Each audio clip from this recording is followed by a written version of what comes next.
Everybody get water? No, I don't think so. I think this has all been used. So thank you for coming to this panel. And this is a panel that comes out of our interest in accreditation. We want to get some good feedback, and with a small group we can actually have a really good discussion of issues. We are also going to be taping this session so we can put it on the web. So we will ask you to use microphones when you're making your comments. But I'm not going to say more than this. I'm going to let the authors introduce themselves, but we will be beginning with the paper by Ian Clark and Les Powell. Thank you very much, Kathy. Let me propose just a slight tweak of the agenda to start with the paper by Ian Clark, Ben Eisen, Catherine Lennon, and Les Powell. So the first paper is mapping the topics and learning outcomes of a core curriculum for MPP and MPA programs. And the second paper is the application of that specifically to CAPPA. So that's the logic of it. So for me, those of you, several of you in the room know this has been a long journey for me particularly. I can see Everett there when I first came forward with the proposal that CAPPA members should identify or be helpful. We were just starting a new program at the University of Toronto. So to document what we're trying to teach the students, what were the key concepts that we hoped that they would learn. And we had a kind of a crude website for internal purposes that we had developed and started to ask the students to identify the concepts that they were learning in their classes. And then Michael Keenan, who was in Catherine McCrory's job at the School of Public Service, said, well, that's kind of a neat idea. Why don't you try to make it bigger? And we have this money in the Canada School that for anybody that applies in the next 3 weeks, you know how government, if you get in before the end of the fiscal year, then you get a chance to get some capital to start up the infrastructure. So we did that, and part of the undertaking obviously was to work collaboratively with CAPPA members across the country. And then similarly, once that got going, and talking to Chad Gatfield, who had just become the president of SSHRC, when he heard about this, he said, well, we just got this new grant we are proposing for outreach. That kind of thing might make a good candidate. So we were successful in getting that funding. So there's been quite a bit of funding from the Government of Canada to pay primarily for research assistance, that is your students and our students, to identify material from their syllabi. I must say there was, again I'm looking at Everett here, there was mixed support for this. Everett being an old friend said the right things, but people were quite skeptical about whether this was a sensible thing to do. I remember Ian here at Glendale raised, again, the fundamental issue. Is this going to lead to some kind of standardization of what we teach, and that's not what we're about? And so there's Canada being Canada, these were all raised very politely and carefully. But all of as it turned out, many of the schools did submit materials along the way over the last 5 years. Particularly in that first 3-year period. So we got a bunch of concepts into this database. Then Les Powell came along and he said, he was actually really interested in this as a way to look at the field. And I was delighted to have, I didn't actually know Les well at that point, but it was at an IPAC conference, I guess. He said, no, I'm serious. I mean, he didn't say not like Everett, but he said he has a strong interest in comparing these kind of things, and that was intriguing to me. So the final funding for this came from essentially Les Powell's SSHRC application on best practices in public management. And we hooked up together, and that particular study, which Les can talk a bit more about later, has a couple of different directions to it, but a core element is comparing programs. So that's kind of the background to this. And like all SSHRC fundings, comes to an end. So we're at the end of our funding, and this is a very rewarding year for me. This is kind of a write-up year, and I'm now in a position to be able to look at all the stuff that's on the Atlas, which is a huge body of various kinds of materials, and then consolidate it and clean it up so that it is provided in the most useful way to CAPPA members, but also to people around the world. This is now a completely public site. So that's a bit of the background. So it's a very rewarding presentation for me to make, because it's kind of the capstone of this now 8-year effort. So I won't try, this is a small screen and there's tons of data in this. You have to read the papers if you want to get into the details, but I'll just flip through quickly to show where this goes. And this particular paper includes, so Ben Eisen he was his first student in the first class we had, and he's been sticking with this for the last 8 years. And Mary Catherine turns out to be,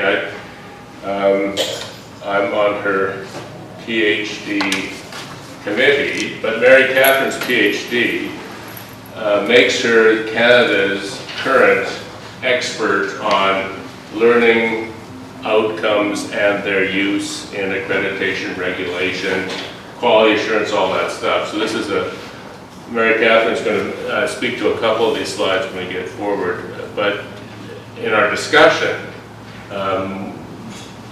it's going to be very interesting. And Blue over there turns out to have written on the back of an envelope in a couple of cafes and bars. in Europe, and bars.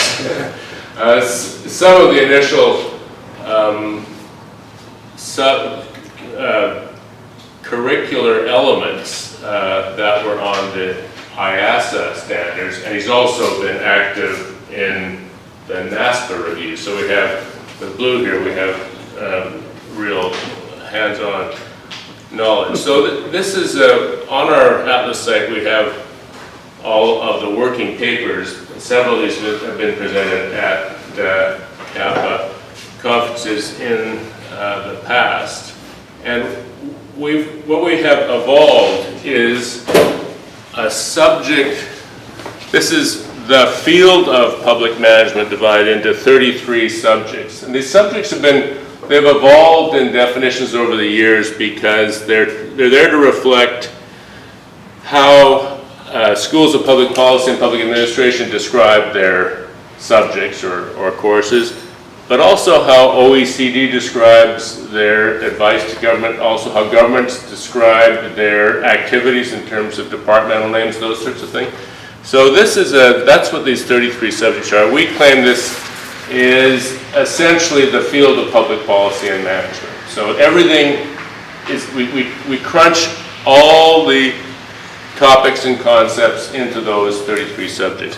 And they have different colors and flavors here, which helps distinguish public policy from public administration. So the pink ones are policy, the mauve ones are management or administration, And some of these are math and econ intensive, and some are less. And so what we found was the most relevant distinguishing features among our schools and programs are they policy or management oriented? Are they math? Do they have a significant math and econ content? And how long are their programs? How many essentially courses required? So that's what the subjects are. And then as we analyze both the competency standards and what is taught in well-established programs, we determined that of those 33, there are 16 of these subjects which we can call core. That is, they're core because the material is required by these international standards and because they appear frequently in the required courses of well-established programs. So we have 16 of the subjects are core, and then we took the next step and say, within these subjects, the next level down is topics. And we say we have now identified 120 what we call core topics. So that is the core. That's what we assert is the core of public policy and management education. And this is where we come to learning outcomes. And I'll now pass the torch for 5 minutes to Mary Ann. Thank you. So what Ian has just presented is the content knowledge that occurs in the programs, and that's the base of the discipline, and that's essentially what people have expected programs and disciplines in university education to be all about for the past hundreds of years. But over the past 15 years, there's been an increased need to understand what goes beyond just the content of a program.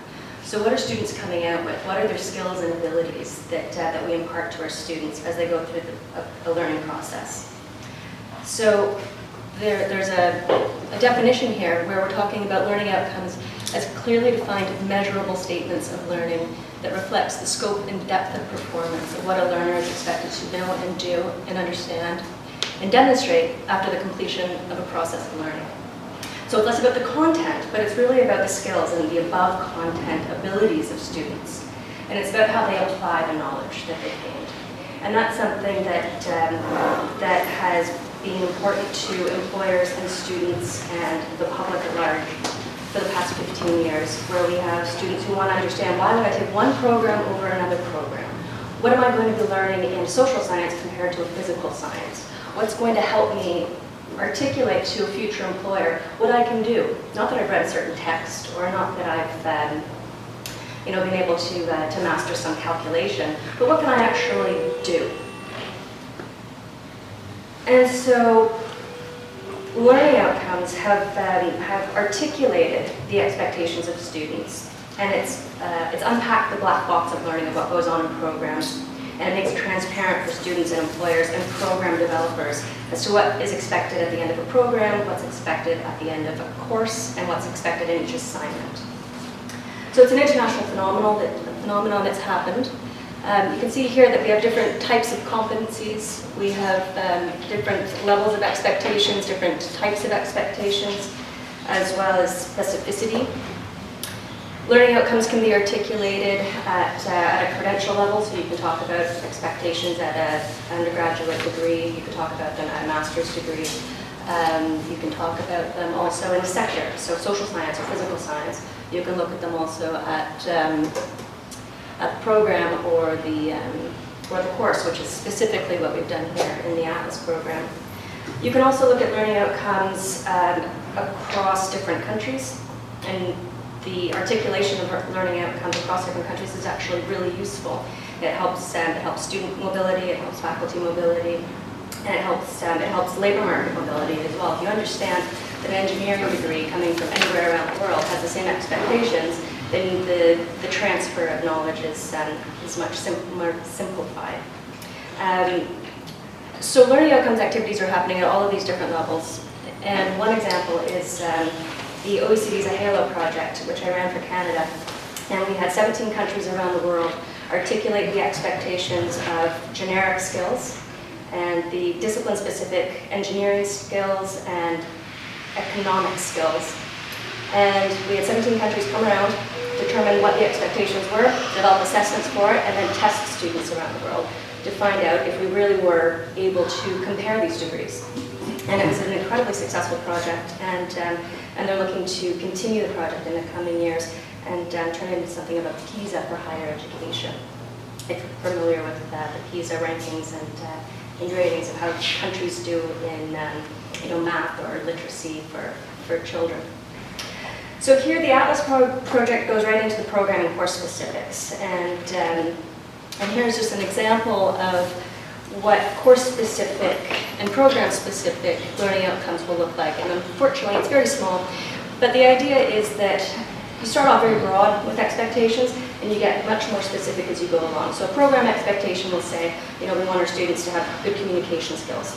And then when you get into the course, the course learning outcomes, it's much more specific, where it'll say, we want our students to have given a presentation and demonstrate that they are able to orally communicate certain ideas.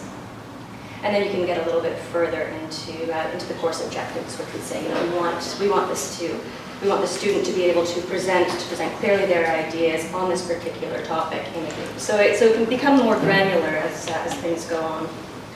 And I think I will pass it over to Ian at this point to talk about the subject learning outcomes and the granularity that we were able to find in the public policy programs. Yeah, thanks, Mary Catherine. So this is the new MPP, or the previous one was the MPP program in Australia National University, and so the Australians are doing this big time, and exactly why, maybe Everett can explain in the future, but I think it's pressure from government, partly, and for credibility for international recruitment.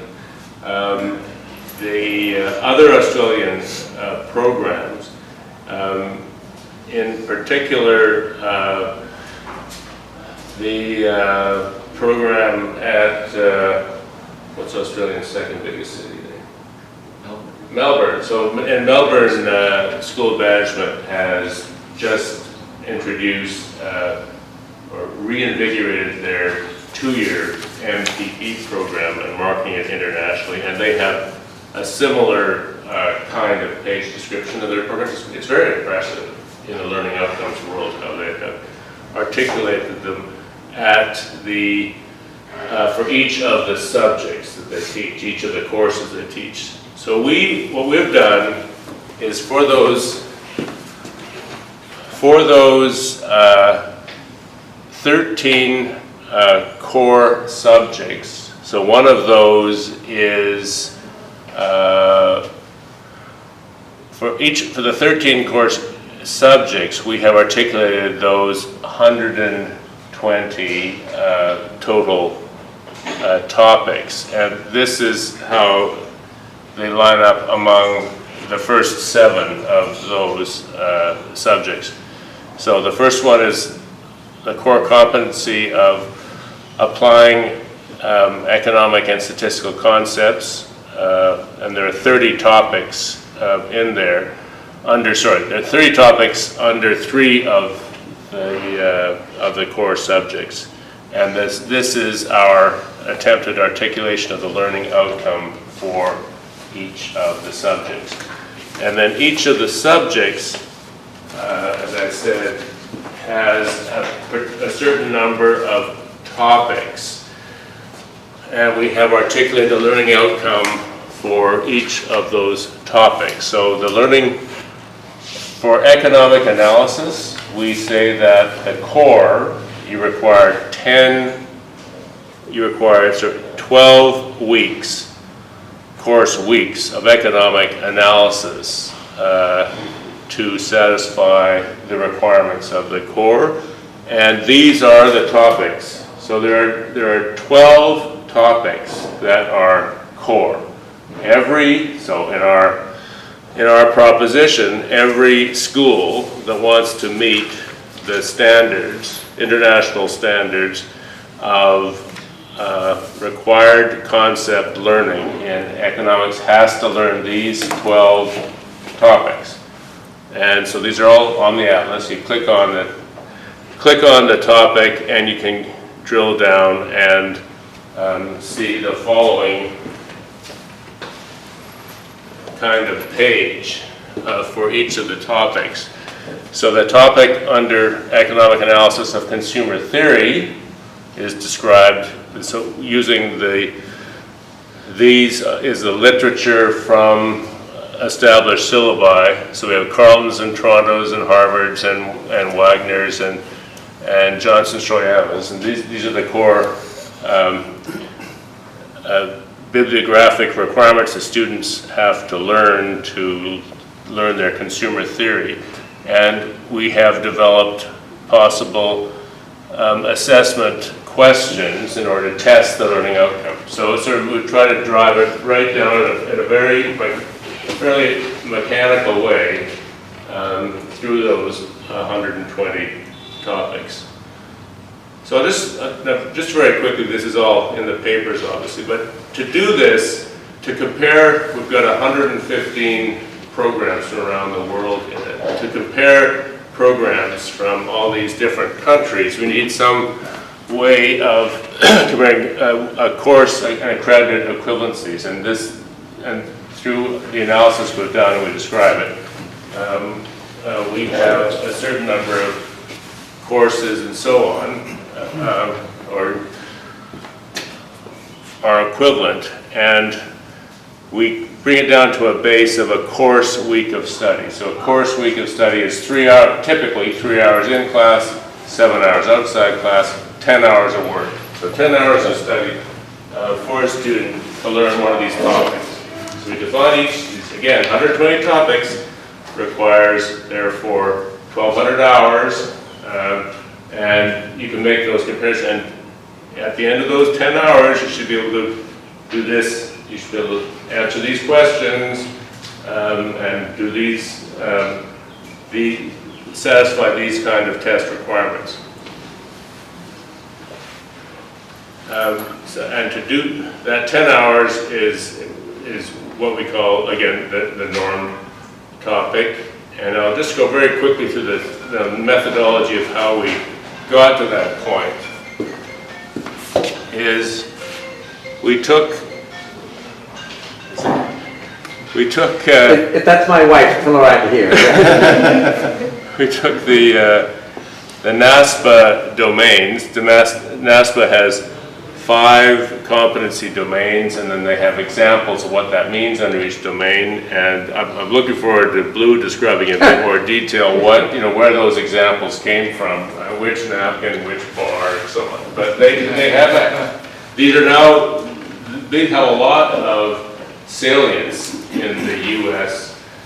community, accreditation community, because people look to these to say, well, that's what they mean, is it? When we have to demonstrate learning outcomes for economic, what does it mean? And that's the examples. And then similarly, in the IASA standards, they have what they call components and subcomponents. And so for each of these, Les and I said, if we were teaching these to our kind of students, how many hours, how many course weeks would it take to give master's level knowledge in organization and management concepts and behavior? And we said, that's quite a big one. It would take 4 course weeks, 2 that we classify under this subject and 2 that we classify under that subject. And so you put all that together to add up to 120. And we have our competencies groupings described here, and the whole thing adding up again to 120. So that allows us now, because of the mechanisms of the atlas, we have classified each of your programs, so each of your courses was slotted under one of our subjects. And so Ryerson teaches a particular course in that subject, we say, therefore it has delivered on that many topics in that subject.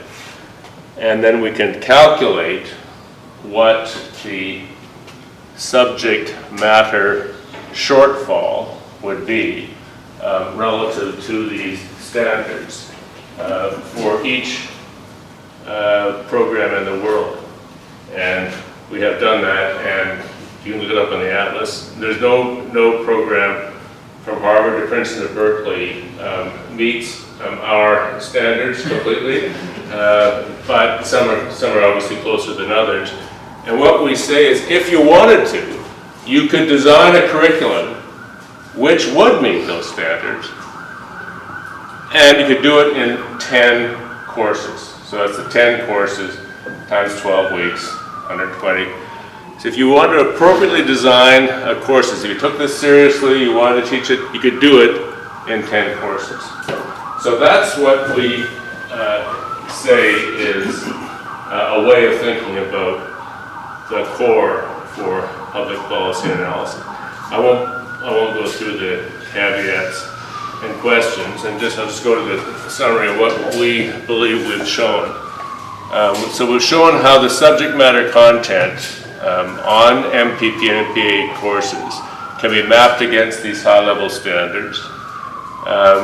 And we've shown how the mapping exercise implies it should be possible to teach it all with 120 course weeks. And we've shown it's possible to specify learning outcomes with assessment questions for each of the 120 core topics. So basically where we are now, so we've used a lot of your research, we've used a lot of your MPs, of students over the years to identify, that have helped identify what's being taught, and we've looked at your syllabi. What we haven't done is sat down with each of you and say, how do these look? Do these things sound sensible?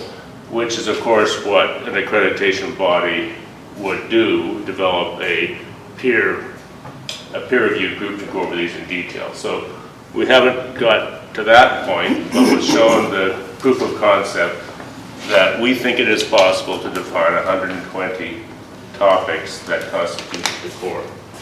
Let me now pass it over to Les for the second paper. Les, if you just pushing And this that. paper is by Les Pell and Ian Clark.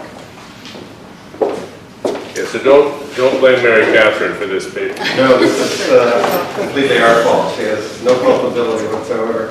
Well, thanks, Ian.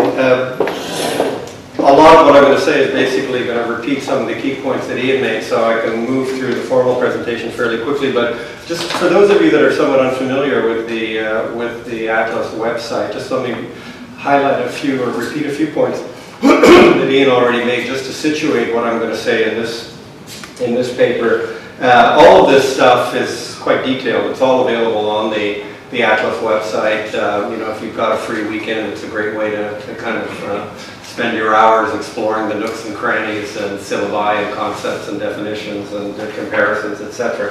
But just as a brief thumbnail of what the whole project is about, and again, just to underscore some of the points that Ian made, if you were to set out to map the discipline of public management or public administration or management and administration, how would you do it? I mean, that's in a way what was the inspiration at the beginning of the project. How would we do this? And it's a daunting question, but other disciplines and even our own have done it in a variety of different ways. I mean, you could think of the key journals, the Web of Science, ISI list of top 10 journals in the field. There are encyclopedias of political science, for example. So, this is not, it's daunting, but it's not unusual. So what we've done a little bit differently in the Atlas is combined various different types of data sources from syllabi, textbooks, materials, etc.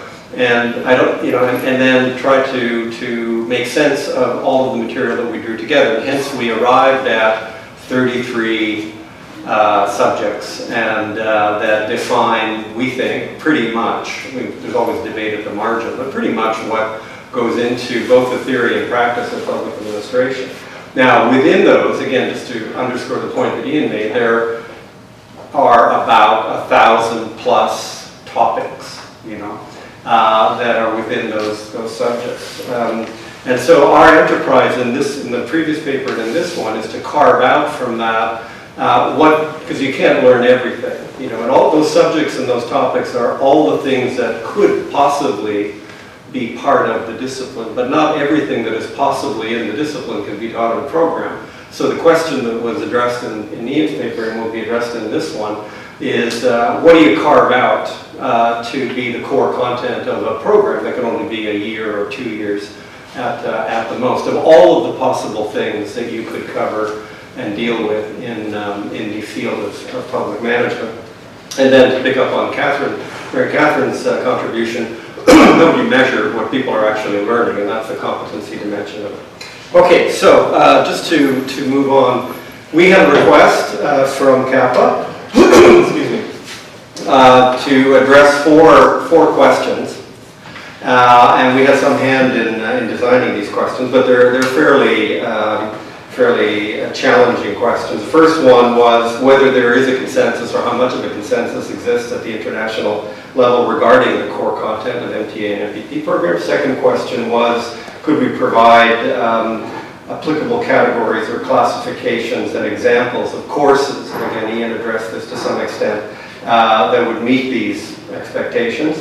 To what extent can and should Canadian programs legitimately differ from other countries in terms of any consensus categories we come up with? So is there an international core, international consensus?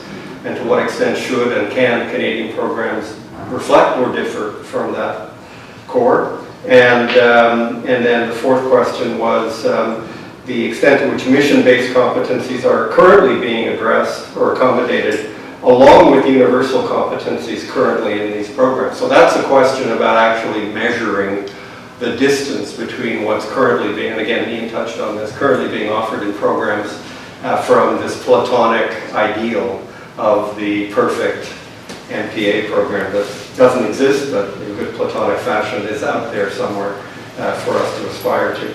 So the answer to the first question is, again, quite simple, and I won't belabor it. Blue may come back to this, is that we have the NASPA and the UNDESA and IASIA. There is a corpus of international standards about what constitutes the discipline, what should be taught, what the competencies are, so I'm not going to belabor that.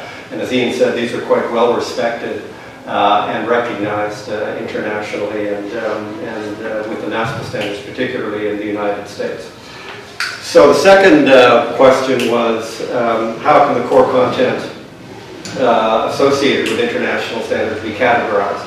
And again, simply to repeat, our short answer is you can categorize that core content in terms of 33 subjects, and that's in total. And of those, 16 subjects can cover the core content. And within those 16 subjects, there are 120 normed topics, which Ian described, and there's a methodology behind that. So that's what we refer to as the core. So we do, number one, we know that there are international standards, and those standards increasingly are being defined in terms of competencies. So they've moved away from courses. So when you look at those standards, you can't draw a easy line between what the international standards are and what is actually being taught in a course. So that's where the previous paper that makes this bridge. It goes from the competencies and then tries to map those or align those with topics and courses. Third question was, So this is an example of the estimated number of course weeks, and again, this needed for different competencies. And again, that's more described in detail in the previous paper. But we did do this bridging, this mapping between competencies and subject matter and courses, right down to the granular level of actual number of weeks needed to teach these. So the third question was the curricular content of Canadian programs, and can these legitimately, obviously they can legitimately differ from that which would meet international standards.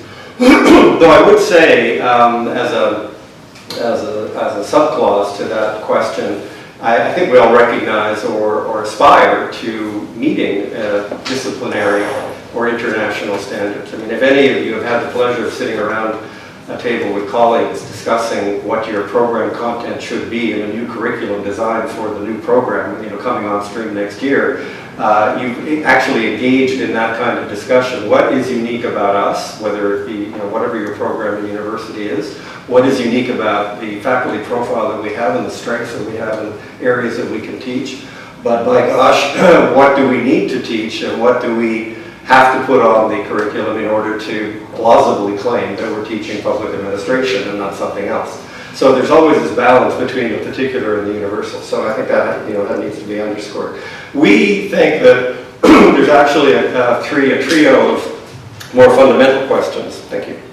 More fundamental questions or prior questions, and they have to do with architectural design in the programs. A number of courses. How long do you want your course to be? The normal time to completion, the number of courses required for graduation. Second question is a subject matter emphasis, and in the balance of courses and areas that students are going to take. Again, accepting that there's going to be some basics that you have to cover. And then a really fundamental question that I think every program has to address is the balance of, or the degree to familiarity and competency you expect in mathematics, economics, and more quantitatively oriented courses. And you'll see in a moment that there's quite a bit of variation across programs in the choices that they make about that characteristic of their programs. This is, you can't read it, but we came up with a grid, a classification scheme, based on those three prior questions. So at the top, which you can't see, there are basically three categories of high course requirements for mathematics, economics, quantitative, medium, and low course requirements, which are 8 to 12. And then in terms of subject, the more policy-oriented versus more management-oriented. And we've clustered programs, and we've named those clusters after a pair of American and Canadian programs. Again, this is in the paper and it's on the website, so I won't belabor it, but it basically classifies in terms of policy orientation, management orientation, and the critical components of the amount of quantitative economics courses that are taught. And you can see that programs vary quite considerably. Some are shorter, some have more of a policy, some have more of a management orientation, some have higher, lower, medium emphasis on the quantitative dimension. So, so we can, I think with some reasonable degree of precision, classify programs, and we have well over 100 now classified programs, and you can classify yourself, and you may very well, obviously are captured in this classification, and rank yourself against or compare yourself against other programs within that category, but across the other cells as well to see where you fit. And that then leads to the fourth question: to what extent do the curricula of Canadian programs have subject matter shortfalls relative to the international standards? Again, the international standards, as we've defined them in terms of bridging from competencies to courses and courses to competencies, and our normed topics, and all of those building blocks, as we've defined this international standard, this Platonic ideal, all programs fall short of it, even the allegedly the very best, like Harvard. But using our calculus and our algorithms, you can come up with an actual numerical measure of distance from this international standard. Probably, fortunately, you can't read this one, but it's only a sample of the 4 subtables that are in the paper that provides the calculations for the emphases of the programs. And the ones that we've got on this table here for illustration are just 6: Ryerson, Simon Fraser's, Shoyama,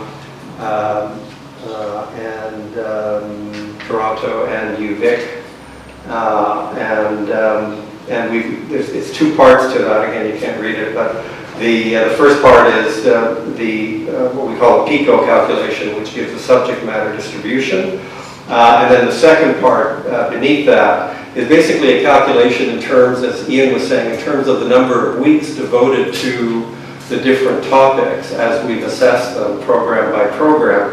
And you can just add these up and arrive at a number that gives you the distance from, or the gap between the number of norm topic courses that we've outlined and what is actually taught in the program. So to take the Toronto one, that gap is minus 24 weeks, which is quite similar to the gap that we identify at the Carleton program, speaking for our 2 programs, which was 28 weeks. Those are actually relatively close to the norm. There are some programs that might differ by as much as 40 or 50 weeks from what we calculate would be the ideal in terms of the content of the program. So that's not to say programs are good or bad in terms of these measures. It's just an assessment of the number of weeks and the gap in those weeks from what we've determined would be core. So that then leads to the last couple of slides, the kinds of questions that you would ask using these tools. That's how we view them, using these tools, the kinds of questions you could ask in a facilitating or supporting the choices you want to make in terms of curriculum design. So, the basic questions are, how much do we want students to learn by the time they graduate? And how much subject matter with a strong math economic component do we want students to learn? And as Ian already said, we believe that there's a model of 120 course weeks rather, and 30 of those course weeks are needed to meet the competencies of applying economics and statistical concepts. So we can't really see mounting or offering a coherent program in less than a year or less than 10 full course equivalents in order to address the universal competencies. But you could add, if you really wanted a short program, you could add only 2 additional courses. You could have a 1-year, 12-course program that would cover the universal competencies and a couple of courses that would be mission specific, but then of course you could expand that into an 18-month program or a 2-year program if you wish, adding on more things, which is what of course programs typically do. It's something that we haven't addressed. It's yet one more project within the overall Atlas project, and that's to look at concentrations or specializations. All programs have some element of that, so that's another component that we haven't addressed in this paper. So, the big question might be whether it's important or worth trying to address international standards for MPP and MPA programs. I personally think it's worth thinking about because, as I said, I think we all instinctively aspire to a balance between the specific and the general or the universal or what is disciplinary, and we want to convey that to our students. And so this, we hope, provides a tool or a platform for assessing making these kinds of choices and these decisions in a somewhat more informed way by having a comparative backdrop of well over 100 programs. So thank you. Thank you. So thank you to Ian last twice, and Mary Catherine. And I'd now like to ask Lou Wooldridge to come up. He's a fellow and member of the Executive Committee of the Board of Directors, National Academy of Public Administration in the United States, and professor of the L. Douglas Wilder School of Government and Public Affairs Virginia Commonwealth University. And as Ian mentioned, he's been involved in these matters for some time with the American organizations, including serving on some of the teams that have gone out to evaluate schools. So Wait, I'm gonna sit here. Since I don't have a PowerPoint on this topic, I got a PowerPoint on something else, but I can.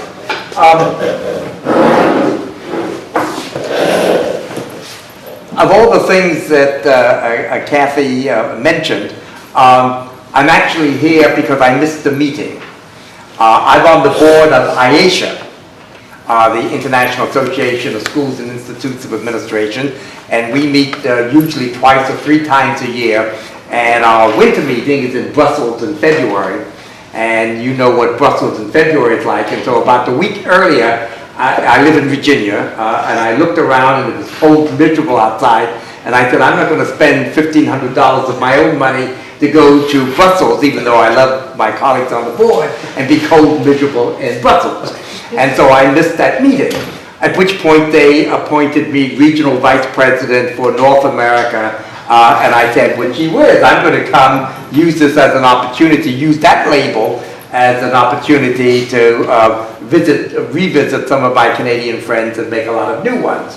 So I called Moses Kigundu from Carleton, and I said, you know, who's at IPAC now? And I didn't even know about CAPPA, and he gave me some emails, and Kathy was kind enough to allow your border control people to let me through the border and arrive. And so, in a sense, that's why I'm here, and I talked myself onto a couple of panels, and I do have a presentation, it doesn't make any difference whether we get to it or not, where I'm trying to stimulate research in public administration pedagogy. But then when I realized the topic of my colleagues on the panel, I've been the reflections I'm going to have is mainly a reaction of the dangers of living too long and being engaged all the time. I sometimes feel like Forrest Gump, you know, where I say, well, yes, I was there when that decision was made. I've been involved in public affairs education for approximately 40 years, leaving some time working for, my first background, I might add, is in physics, and I worked in the budget office in the government of the U.S. Virgin Islands after being a Peace Corps volunteer. All of this leads to my interest now, because when I worked in budgeting, I became very much interested back in the 60s in PBBS, the planning, programming, budgeting system, and became interested in it enough that people would call and talk about it. So I got interested in outcomes instead of outputs, and certainly instead of efficiency measures or inputs. And this again led me to my interest in what I call student-oriented behavioral learning outcomes, that they have to be described on the point of view from the recipient and not from the instructor. Secondly, they ought to be behavioral in nature, that you can measure them by some kind of action that people are doing. So I've gotten several book chapters and so on in my sordid past dealing with how does one make public administration education more managerial-like. I've never taken a course in political science in my life because I did my undergraduate work in physics and then did a master's at the Wharton School in government administration, and then I did a doctorate in public administration, not in political science. And I've always felt that my reaction in public administration education is that it was dominated too much, and I'm talking about the US, it was dominated too much by the political science perspective and not enough by the so-called managerial perspective. And in fact, I'm sad to say that my first article that was in a national journal was entitled Schools of Public Administration Are Not Preparing Managers for the Public Sector. And I pointed out they might have been preparing other skills for the public sector, but not managers. And so I've had this obsession all the time. Well, going back to my Forrest Gump experience, I was in Colorado in 1977 at the NASPA meeting when they first came up with not the idea of accreditation, but the idea of coming up with a list of peer-reviewed recognition programs. And some of the same arguments was, oh my God, is this going to drive us into a conformity, a common stamp? There were some of the, what I might call the fly-by-night programs, who were afraid that this was going to drive them out of, if these criteria for recognition was going to drive them out, not make them recognized, and that they would be driven out of business. This was way before the online programs and so on. So we went through that. I might add, I was at that conference because in the mid-70s, I was hired by an NGO in Washington. The last reason I came and spoke to the public administration community in Canada. I was hired by the National Training and Development Service to be the director of a HUD, Housing and Urban Development funded grant on developing curriculum materials for urban managers. And I had 17 subcontractors. I had $1.3 million to spend. I brought in some curriculum experts to talk about what these packages, these were all, in most cases at least, there were some videos, movies, not videos, they were all packages. And we developed these concepts, and I had my instructional curriculum and instruction people give outlines to my subcontractors. About 14 of them were universities and a private consultant and a couple of state training agencies. And what leads me to IPAC is that at that time in '77, IPAC had a project on local government management development or something run by a guy named Walter Toohey. Some of you I might have remembered him or might remember him and so on. And they invited me to Victoria to the meeting to talk about this package and so on. So I got interested again in instructional design and a learning outcome. So I have been involved in the development not of Standard 209, which is the latest accreditation standards, where, as Les pointed out, NASPA went from a evaluation of courses to a statement of competencies, and that happened in 2009. And that's what the universal core competencies, graduates are supposed to be able to participate in the policy-making process and et cetera. I critique that. I have been involved in one of the processes in the U.S. system is, of course, a program who wants to become accredited goes through approximately a year developing a self-study report.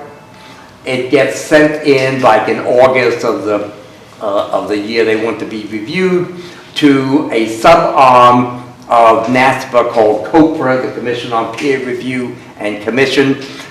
In some professional societies in America, the accreditation, and I assume around the world, the accreditation arm is completely separate from the membership organization, like public health and health administration and so on. In NASPA, we claim that there's an arm length between the membership organization and the membership board, the National Council, and COPRA, so that you don't say, oh my God. I mean, Harvard for many years, I don't even know if Harvard now is accredited, but for many years they were not accredited, with the idea being, who the hell could accredit Harvard, type of thing. But Joe Nye, at one time when he was dean of the Kennedy School, was on the NASPA Council, and I guess there was some peer pressure that they ought to go up for accreditation. But I have served on COPRA, and you get locked up in a room for 3 days where you get these 25 or so self-study reports, and you go through them using the guidelines, which are reasonably transparent. And I say that in contrast to the IASHA process, which I was involved in.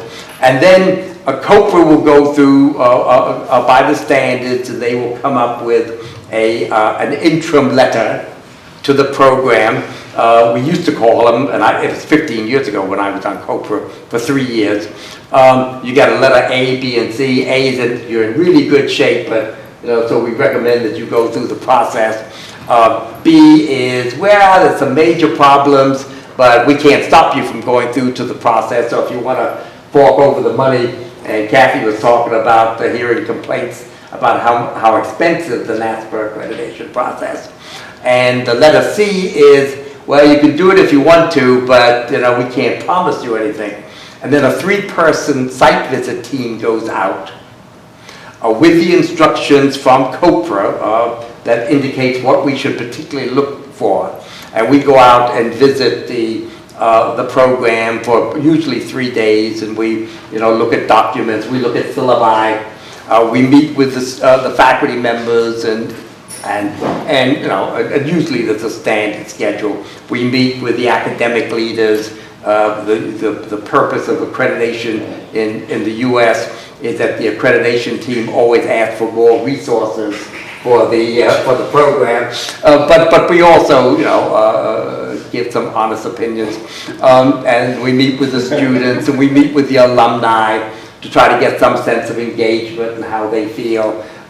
We usually always have lunch with a group of students and get some sense as to how do the people downtown, do they know your faculty, are your faculty engaged, are they recognized, and so on. And then we send a report back to COPRA, and COPRA is meeting this time 2 weeks from now in Portland, and they'll look at all of these reports and they'll decide whether they should recommend that the program be reaccredited.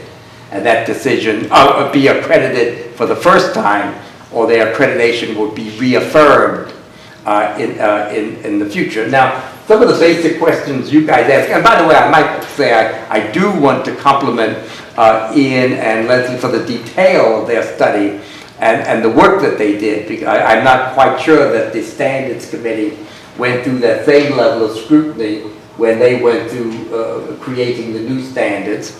And we've gone through at least 4 versions of standards at NASPA that I can think of through the first criteria for being on the recognized list to what we have now.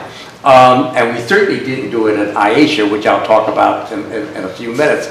So we go, so then COPRA makes a decision as to whether the program should be reaffirmed or be accredited for the first time, and that gets announced at the national conference, which this year is going to be in October in New York.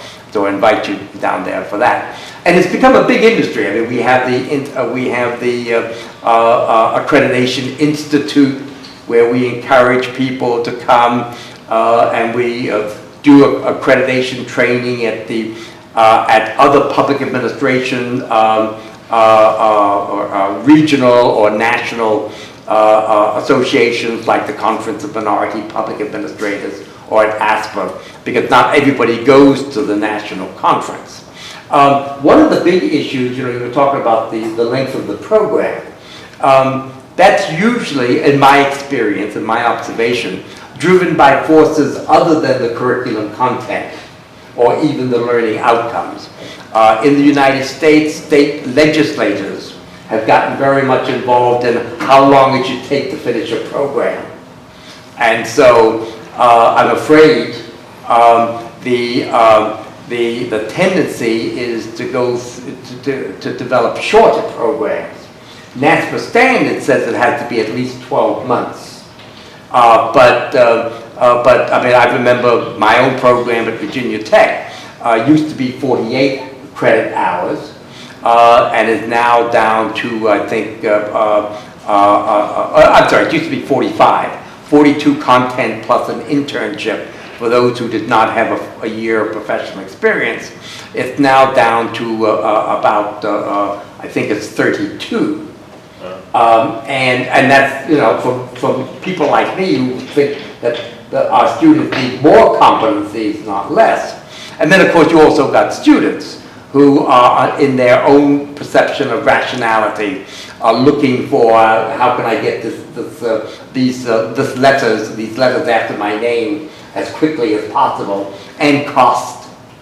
And so, so it's not an internally driven.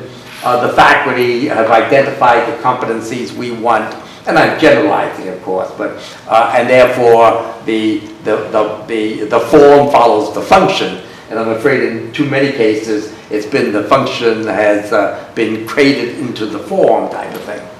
IASHA. It is interesting, again, my Forrest Gump experiences. I got elected to the board of IASHA, I think about 15 years ago. My first meeting of IASHA was in Quebec, I might add. Every 3 years we have what we call a Congress, and I don't think David Brown is in here, but David was at one time the president of IIAS, which is the parent organization, and IASHA is the specialized illegitimate, one of the illegitimate children of the parent that came along in 1968 to focus on education. And so IASHA has an annual meeting where we talk about a lot of these things, and this year is in Paris. And then every 3 years we have a Congress where we meet with IIAS. The first meeting I went to of IASHA was in Quebec, which was a Congress. I could drive up from Virginia, and I attended. And our next Congress, I think, is going to be in Beijing in June, July of next year. I'm sure I'll know the dates when I come back from Paris. Well, I got elected to the board, and we had a winter board meeting in Bratislava. And the board members were asked to make a presentation with the board, some members of the board of NISPAC, which, as you know, is the Central and Eastern Europe version of IPAC, CAPPA, or ASPA and NASPA. So I was thinking about, what the hell am I going to talk about? And I've been doing some research on attributes of high-performing organizations, which I used to introduce a couple of my classes. And I said, well, what happens if I apply this to schools and institutes of public administration? And so I made that presentation, and then at the board, it was decided that, boy, you could probably turn this into an assessment instrument, and it could be used to help some of our member institutions. We've got about 185 member institutions from 75 different countries. Many of them are in parts of the world that are just starting public administration education, either in developing countries or transitional countries. And we thought about using it as a money-making mechanism for IASHA, that we would train our board in using these standards, and then they'd go out and provide technical assistance. Well, our then president, Alan Rosenbaum, took it to the UN and taught the Department of Public Administration and Development Management to support it. I might add morally, not financially. And so it then became the UNDESA IASHA study. And for the next 4 or 5 years, very little had been done about it. And in March of 2007, nothing had been written, documents had been written, and I was called into a pre-board meeting in IASHA.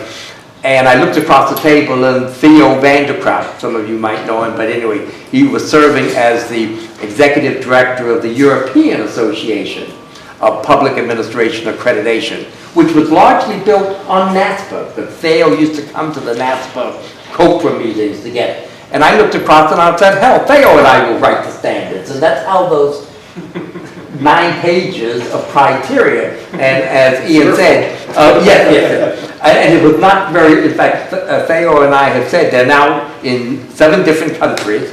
You can go on the UNDESA website, and they're listed. They're also on the IASHA website. I happen to have them here too.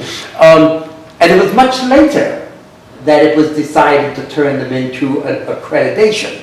Apparently, parallel to that, a couple of IASHA board members have talked about maybe IASHA ought to get into accreditation, but nothing had really been developed up until about 3 years ago, and now we're in international accreditation. Interestingly enough, NASPA, who had turned down the opportunity to be involved in international accreditation several times, have decided they're going into international accreditation. So now there's a conflict between IASHA and NASPA. And I got my foot in each camp type of thing. So, and so we went through, if you take a look at those standards of excellence, and again, as I said, until I got the papers from Kathy, I didn't know we were going to be talking about those. So many of those do reflect Theo and myself, I mean, they went through a slight vetting process, a group bigger than this who said, oh yeah, that sounds like a good idea, let's go ahead and do it, type of thing. And as Theo and I said, if we knew that they were going to be taken so seriously, we might have paid more attention. But they are competency-based. If you take a look at the curriculum, we've got the words in there that the students should have competencies in, which I think that they're much more, to be useful, much more useful than the NASPA 5 university competencies, which are all over the board and so broad you could do practically anything. And NASPA, my understanding, and I was just on a site visit in March, NASPA is having difficulties implementing that part of the universal competencies, and they're given programs, extensions, and they only have to report on one a year or something like that. And I really do think that the detail, now it would, if you followed the IHA UN standards, would it reduce the flexibility and variability in public administration programs? The answer is yes. And my perspective is that that is a good thing. I think, at least in America, public administration, graduate education, the MPA, which most of our programs are, about maybe 25% are MPPs, we suffer from a brand deficiency. I'm not in favor of the MBA and what they teach, but they've done a better job convincing employees that if you get an MBA, you know what you're getting. If you get an MPA in America all too frequently, you don't know what you're getting. And I really do think that, NASPA's helped a little bit with its standards of reducing variability, but I don't think that much. So. Great, thank you very much for that. And thank you to all of our panelists. So I'll open it up for any comments, questions, discussion. So, I'll stand up, working eyes. We'll begin with Kenneth and then Charles. Oh, okay. This is a question for anybody on the panel. I'm just curious what your reaction is to Mel Capp's report on programs in Ontario. It seems to me the emphasis there is less on commonality than differentiation. And differentiation is seen as positive as long as programs are upfront about what in fact they are doing. So since Mel was trained by a combination of Everett and myself and the Treasury Board Secretary, I guess I have to take some responsibility for his report. So it was commissioned by ECHO, as you know, as I was saying to a colleague earlier, I'm not sure exactly what the motivation of ECHO was to commission that bit of research. I kind of like Mel's report because he did a lot of research in terms of talking to a lot of people, and a lot of university presidents. I assume he talked to you, and so he got a very good hands-on sense of the Ontario specifically, but then he did some desktop research for the rest of the country and a few American schools.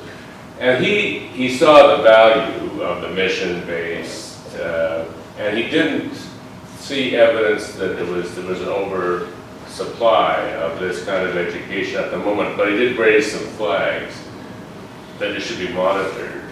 And he did raise the issue of quality, so quality assurance, and he did make the as a conclusion that there should be an accreditation process either by the government or by some body. I'm not, well, I can get the exact wording, but it wasn't, maybe we're not quite as definitive a conclusion as that, but he was certainly leaning, yes, diversity, yes, differentiation, but some quality assurance that the province, ECHO, can be assured that what's being done is meeting the standard expected, which then leads to, well, what is the standard and comparing it to what. And if I can just add something to that, requests have come to CAPPA just to write a response to it. And we like the movement towards accreditation, and then just to correct some factual matters in too. Blue. Having not having read the report, I can obviously say anything I want to, but obviously I've heard this argument many times before. I would say that the core curriculum brings about the commonality, and then the electives and the concentrations allow for individuality, differentiation. You know, whether you're into water resource management, or BJ Reed at Omaha has a aviation management program in addition to the core public finance and so on. But I do think that the core should do a job, and ought to do a better job than it's doing, of bringing about commonalities. Now, when I'm being cynical, which since I haven't had my first drink of the day, I can be cynical. I often ask, how much variation do we want in our medical school education? And, you know, and now I would be happy, I'd allow accreditation, variation, if we had an external examination. Having had some experience with the medical profession this past year, I'd like to think that there were some commonalities in their competency. Charles. First of all, I want to say thanks to Les and Ian. And of course, I missed you in the wonderful presentation. My question actually is, where can I get this information? I might have missed that. I want to be able to digest this report, and also suggest maybe to design some feedback mechanism online to read, digest, think about it, and engage, if you will, before the process carries on. So the way you get to it is Google Atlas of Public Policy and Management. It should come up on your top page right away. Also, if you go to the CAPPA site, there's a link directly to the Atlas. And the papers are on the Atlas, the two papers that we described. They're also on the conference website, but the ones on the Atlas are slightly updated from the conference website because once we've committed to this, we had to meet the May 8th deadline, of course, which we did.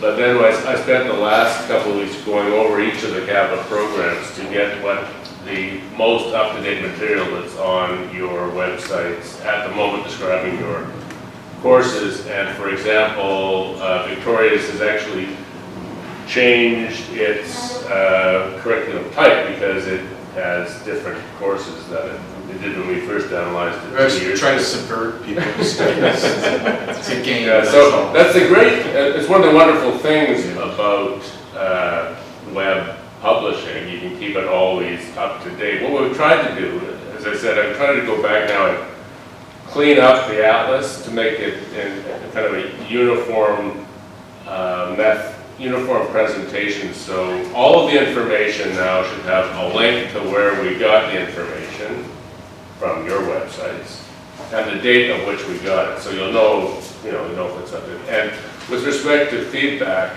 please just send an email to Les or myself. Our emails are all there on the Atlas for anything you'd like to have adjusted, any commentaries.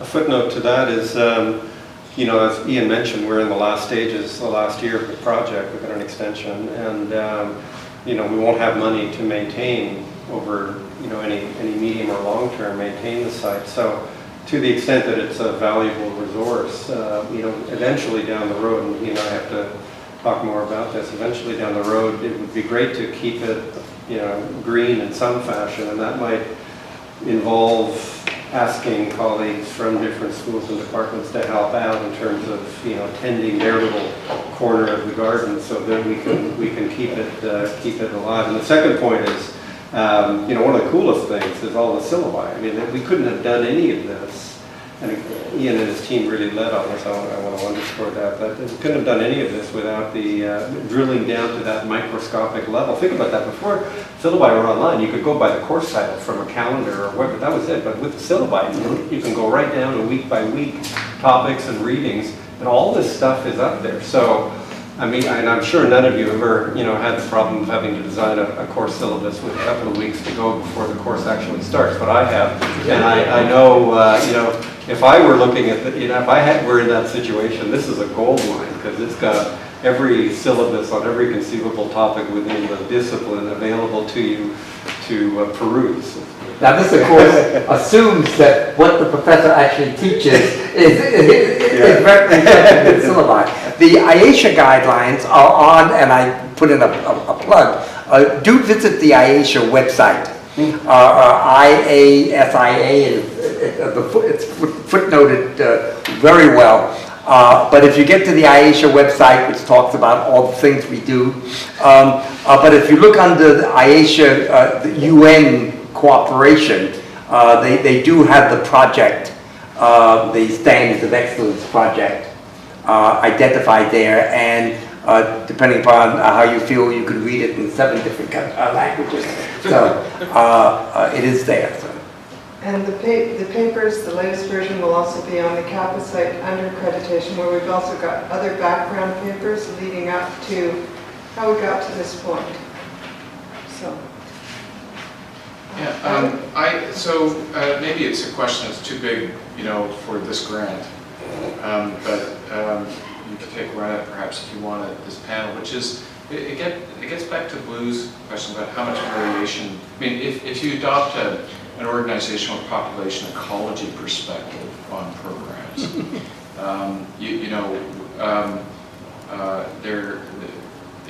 one question, it's not a critique or anything like that, but there's a view now, and there's institutionalized environment about what the norms are for public policy and public administration education, right? And a lot of that, in many ways, reflects the post-war project of building the welfare state. So, as we move into the digital era, where there are new tools and stuff like that, you could imagine, or different sets of responsibilities. So, this cuts 2 or 3 different ways. One is you could imagine looking at the evolution of programs. Doing these kind of, like, what did the program, like when I went to Berkeley, look like, the MPP, in the early 80s? It actually hasn't changed that much in terms, but what's being done has probably changed. A lot of the categories, I think, are remarkably robust. And would these be the same kind of programs being designed for the future? And then the other thing is how do we on-ramp innovation? So one is that the same course gets taught very differently using different pedagogical methodologies. So it could look the same, but we've been having a bit of a discussion about working across courses and using integrated cases. Carlton's doing this, we're doing it, I think Johnson Joanne was doing it. So there's a lot of interesting, and also even doing your curriculum at the last minute means you don't look at other curricula and you do something really innovative that may not conform to what's there, but may be a real breakthrough. But this is where competencies, I think, I don't give a damn how you get there, but do your graduates have these competencies? Right. But I'm just saying, it's not a critique. It's I was just wondering if you had any thoughts on it. You want to? I would just say that the assessment piece, that measurement piece that you brought up is critical to this whole thing. Because otherwise we're just saying what we expect students to be able to do and what we expect them to learn. But until we actually know that they're doing it, then we can't actually say that the programs are successful, or we can say that they're conforming to the norm, but we don't actually know about the quality of them.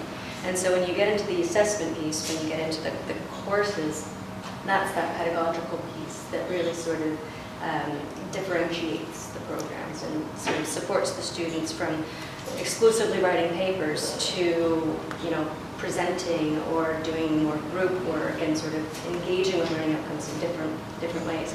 And when you get to that piece, then you can sort of map the program of how your students are learning and building upon their skills and their content knowledge across the program.